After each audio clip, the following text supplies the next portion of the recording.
কাঁচা আমের আচার দুনিয়ার সবথেকে সহজ এবং মজাদার একটি আচার। অতিরিক্ত বাড়তি কোনো ঝামেলা ছাড়াই তৈরি করে দেখাবো একদম পারফেক্ট আমের মোরব্বা। চলুন তবে দেখে নিই আজকের মোরব্বা রেসিপি। এখানে 1 কেজি পরিমাণ কাঁচা আম নিয়ে নিয়েছি। আমের প্রিপারেশনটা কিভাবে করেছি সেটা একটু বলছি। প্রথমে আমের খোসা ছাড়িয়ে নিতে হবে, এরপরে আমটাকে 2 খণ্ড করে নিয়েছি। আর এই আমকে আমি লবণ পানিতে প্রায় 2-3 মিনিটের মতন ভিজিয়ে রেখেছিলাম। এরপরে নর্মাল পানি দিয়ে আমটাকে ভালো করে ওয়াশ করে নিয়েছি।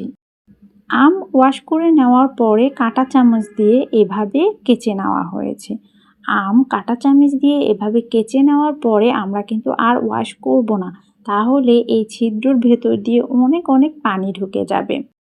মোরব্বা বানানোর জন্য একটু পরিপক্ক আম নিতে হবে, মানে যে আমের বিচির অংশটা শক্ত হয়ে গেছে এমন আমই নিতে হবে। আর আমের কালারটা যদি এরকম হালকা একটু হলদেটে ভাব হয় তাহলে কিন্তু মোরব্বার কালারটা খুব সুন্দর চলে আসবে। এবার চুলায় বসিয়ে দিলাম। ফ্লেভারের জন্য দিয়ে দিলাম দারচিনি আর এলাচ। মোরব্বার স্বাদ আরও বৃদ্ধি করার জন্য দিয়ে দিচ্ছি 1/2 চামচের মতন লবণ। এখানে যেহেতু আমি 1 কেজি পরিমাণ আম নিয়েছি, তো আমি এখানে 1 কেজি আমের জন্য ব্যবহার করব 3 কাপ পরিমাণ চিনি।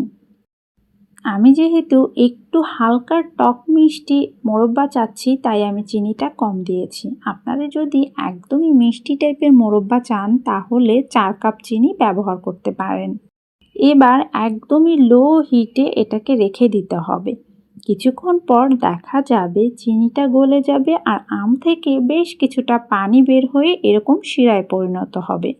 এখানে এক্সট্রা করে পানি দেওয়ার কোনোই প্রয়োজন নাই, কারণ আমের ভেতরে প্রচুর পরিমাণ পানি থাকে আর সেই পানি থেকেই কিন্তু একটা শিরায় পরিণত হয়ে যায়। এবার আমগুলোকে এই শিরাতে রান্না করে নেব। যেহেতু আমের অপর পাশটা আমরা কাঁটা চামচ দিয়ে কেচে নিয়েছি, তাই এবার আমগুলোকে উল্টে দিব, মানে অপর পাশটাতেই তো আমের ভেতরে শিরাটা প্রবেশ করতে পারবে। সবগুলো আম আমি ঠিক এভাবেই উল্টে দিব আর পুরো রান্নাটা ঠিক এভাবেই করে নিব। চুলার জালটা অবশ্যই একটু কমিয়ে দিতে হবে। আমগুলো খুব বেশি নাড়াচাড়া করার প্রয়োজন হবে না। এই অপর পাশে শিরা ঢুকেই কিন্তু আম একদমই সফট হয়ে যাবে। আম এখন যা নাড়াচাড়া করা যাবে, পরবর্তীতে আর নাড়াচাড়া করা যাবে না। কিছুটা সময় রান্না করার পর দেখা যাবে আমগুলো অনেকটা সিদ্ধ হয়ে এসেছে, তবে আমটা আরও সিদ্ধ হবে এবং শিরাগুলো আমের ভিতরে আরও প্রবেশ করবে। এ পর্যায়ে আমগুলো ভীষণ নরম থাকবে, তাই কোনোভাবে এটাকে উল্টে পাল্টে নাড়াচাড়া করা যাবে না। সামান্য একটু ট্যাপ করে শিরার ভিতরে ডাবিয়ে দেওয়া যাবে। তো আমটাকে সিদ্ধ করার জন্য আরও কিছুটা সময় রান্না করে নেব। একটা পর্যায়ে দেখা যাবে আম সিদ্ধ হয়ে গেছে এবং আমের কালারটাও খুব সুন্দরভাবে চেঞ্জ হয়ে গেছে এবং আমের ভেতরেও কিন্তু খুব ভালোভাবে শিরা প্রবেশ করেছে। এখন আমরা এই শিরাতে আরও কিছুটা সময় রান্না করে নিব আর এই শিরাটাকে আর সামান্য কিছুটা ঘন করে নেব।